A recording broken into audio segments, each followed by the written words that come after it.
Olá, espero que todos vocês estejam bem e com muita alegria. Todo mundo já conhece os expositores aqui desse curso. Meu nome é Ângela e estamos aqui hoje, mais uma vez, dando início então à continuidade do estudo do livro O que é o Espiritismo. Livro esse que aparentemente, né, é simples, mas dentro de um conteúdo muito rico para nós espíritas estarmos aqui aprendendo sobre ele. Então nós vamos começando com a prece de abertura, pedindo ao Criador da vida as suas bênçãos, para mais uma vez podermos estar aqui falando da nossa doutrina, que nós somos espíritos, falando da doutrina que os espíritos superiores deixaram para todos nós aprendermos um pouco mais sobre nós mesmos. E que os nossos protetores possam estar conosco, como também os protetores espirituais de todos desse grupo e de todos aqueles que aqui estão assistindo, para que a gente tenha uma compreensão melhor do que é o Espiritismo. Então vamos começar? Então nós vamos dar continuidade a Adriana Helena. Ela parou aqui na resposta aonde o crítico, que é o visitante, a última pergunta que a Adriana falou foi: podemos nos iludir e nos enganar, sem que por isso sejamos loucos. Então a Adriana já entrou nessa explicação, né? Aonde Kardec fala logo para ele: responde sem rodeios, não enrola. Não é isso? E nós vamos aqui dar a sequência, então. Aqui, quando o visitante, ele fala para Kardec: tenho minhas ideias a respeito, é certo, mas não são tão firmes. Então ele estava falando que ele tinha lá algum conhecimento assim sobre o que era o espiritismo, mas que esses conhecimentos não eram firmes. Ele ouviu falar, né? E ele continua dizendo que não possam ser sacrificadas à evidência. Ou seja, queria ver se o que ele escutou, né, era uma realidade. Disse-lhe que o Senhor teria um certo interesse em convencer-me. Confesso que tenho em vista publicar um livro no qual me proponho a demonstrar, ex-professo, aquilo que considero um erro. Como esse livro deverá ter grande alcance e, ao que suponho, abrir uma brecha no espiritismo, não o publicaria se chegasse a ser convencido. Então, a gente sabe, né, que esses questionamentos do Cristo, do crítico, eles são infundáveis.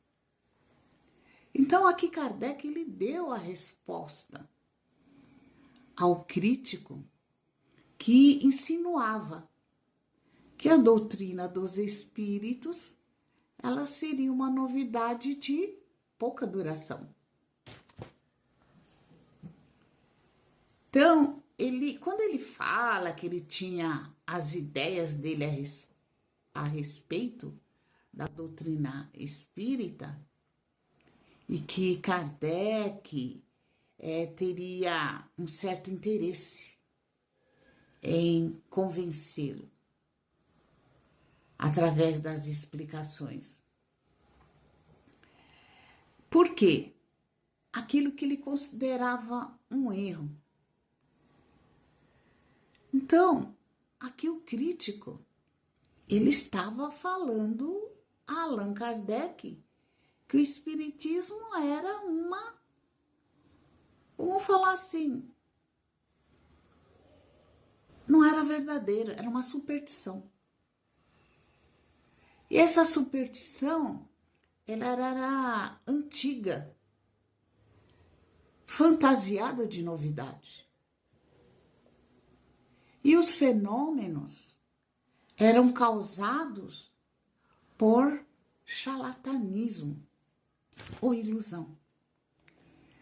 Aqui ele deu a opinião dele, né? Por que ele pensava assim?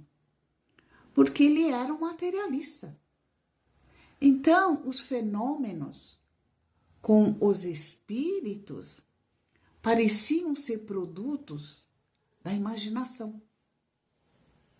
Então, gente, para o crítico, a lógica comum e o bom senso do mundo físico faziam com que ele rejeitasse aquilo que não se podia tocar, como todo materialista, como a maioria dos cientistas pensam. Ele não admitia ali nada que fosse alguma coisa invisível, por não ter o conhecimento, claro. Não tinham provas tangíveis aquilo que ele estava vendo, nem tampouco provas científicas ainda, que a mente dele considerasse válida. Por isso ele pensava daquela forma. Por quê? Tudo que é científico é comprovado na matéria, não é isso? Então a gente vê aqui que era por isso que o crítico, para ele era uma crença de imaginação. Não podia ser verdadeira. Por isso ele estava convencido que o que se estavam falando dos espíritos era uma ilusão. Era uma ilusão mental daqueles que o processavam, daqueles que acreditavam. Por esse motivo, ele queria confirmações físicas de Allan Kardec. Por isso, ele motiva, né? Ele fala para Kardec que ele só mudaria de ideia se ele visse as provas. Provas incontestáveis e diretas, né? Então a gente vê aqui que o crítico, ele acreditava que ao julgar o invisível, sem verificar o fenômeno na matéria, ou seja, que ele pudesse tocar, ele estaria violando um raciocínio lógico e tradicional das coisas. E a gente também tem que entender isso do crítico, que ele não conhecia. Aí Allan Kardec responde para ele que no momento que ele estava já, né, rejeitando algo, sem examinar as condições reais, era sinal de preconceito. Kardec já foi direto aqui com ele, né? Ou achar que a sua opinião seria superior à dos outros. Então, Kardec, ele fala para o crítico que a doutrina espírita, ela se apoia em fatos observados. Foi então que ele convidou o crítico a analisar a doutrina espírita com seriedade, com estudo prévio, né? Ao invés de julgar a doutrina espírita sem recursos, sem análise. Como que ele poderia julgar alguma coisa que ele não conhecia? Kardec, ele fala que ele se sentiria desolado caso o crítico se privasse dos benefícios de um livro que deveria ser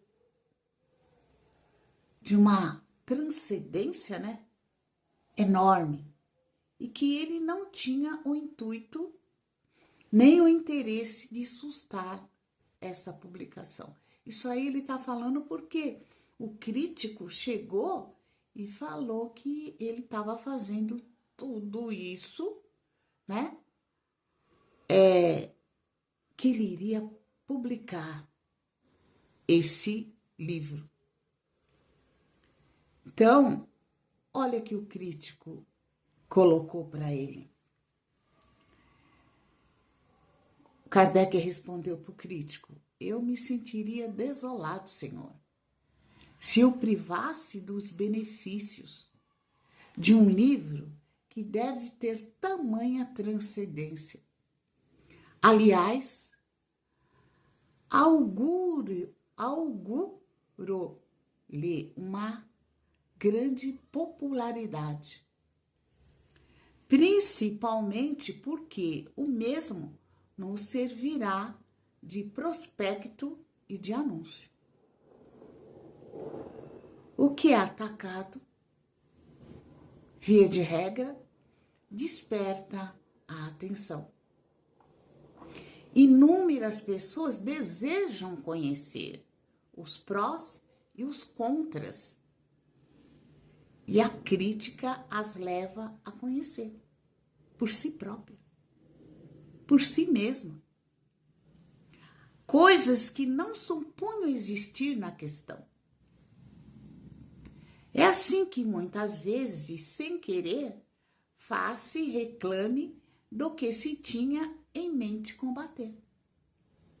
A questão dos espíritos é, por outro lado, cheia de palpitantes interesses e aguça a curiosidade, a tal ponto que basta chamar a atenção para provocar o desejo de aprofundá-la. Então aqui nós estamos vendo que o crítico ele estava querendo persuadir, né, Allan Kardec. Porque se ele, um opositor, fosse convencido da veracidade do espiritismo, isso serviria como um golpe fatal para Kardec, que faria com que Kardec desistisse da doutrina espírita, ou uma prova de grande repercussão a favor da doutrina espírita. Então, o crítico, ele tinha esse intuito, como Allan Kardec, de persuasão, ou seja, ele queria, né, destruir o que Kardec estava falando. estava aí fazendo o entendimento público do que era o espiritismo. Ele queria mostrar que Kardec estava enganado. Então a gente vê que o crítico, ao perguntar para Kardec dessa maneira, crítica na sua opinião, seria inútil. E aí o que ele faz? Ele pergunta para Kardec se a opinião pública não valia de nada. E que Kardec responde para ele? Que ele, ao colocar as palavras na sua boca, ele estava sugerindo que o codificador achava que nenhuma crítica ou opinião contrária a ele importaria. Não foi isso que Kardec estava falando. Ele quis acusar Allan Kardec de fechar os olhos para os opositores. Então foi aí que ele insinuou para Allan Kardec que a opinião geral da sociedade, análise crítica, não teria valor nenhum para ele. Então ele quis desacreditar a defesa de Allan Kardec. Então, o visitante, o que ele quis fazer aí? Ele tentou usar a opinião pública como um peso contra as ideias espíritas. Ele fez aí um apelo coletivo. Mas Allan Kardec explicou que uma crítica isolada não representava a verdadeira opinião pública. Que toda crítica é apenas uma visão individual e pessoal que pode falhar ou se enganar. E que o espiritismo, se o espiritismo fosse falso, ele com o tempo cairia sozinho. E se o espiritismo fosse verdadeiro, nenhum ataque o destruiria pela força da verdade. E hoje nós estamos vendo aqui que o espiritismo continua, e que é uma verdade. Não é uma ilusão. Que os espíritos existem. Por isso que Allan Kardec falou que não considerava a crítica como uma expressão da opinião pública. E não é mesmo. Toda crítica, ela serve, na maior parte das vezes, para dar valor àquilo que se está falando, quando ela é verdadeira. Não é? E Kardec fala, para ele que falou que estava fazendo tudo isso, porque ele queria editar um livro, né? Caso fosse verdade da doutrina espírita, Kardec responde para ele que seu livro será uma apreciação social. Aliás, Kardec fala para ele que o livro dele seria uma apreciação pessoal. Seria o ponto de vista dele, né? E que a verdadeira opinião pública é que ia decidir se era exato o que ele estava falando ou não. E se mais tarde reconhecesse que houve um engano da doutrina espírita ou o engano da parte do crítico, o livro dele se tornaria ridículo. Quanto os outros que foram publicados não há muito tempo contra a teoria da circulação do sangue e da vacina. Então, a gente vê que já tinham sido publicados, né, esses livros aí que Kardec estava falando para o crítico. Ainda sobre essa teoria, né, de circulação do sangue. Elas eram teorias que aconteceram com antigos escritos de pessoas que desacreditavam nessa teoria do sangue, que foi inventada, a teoria do sangue, por William Harvey, e a teoria da vacina por Edward Jenner. Quando elas surgiram, ninguém acreditou nessas teorias.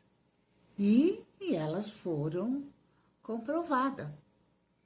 Então, é isso.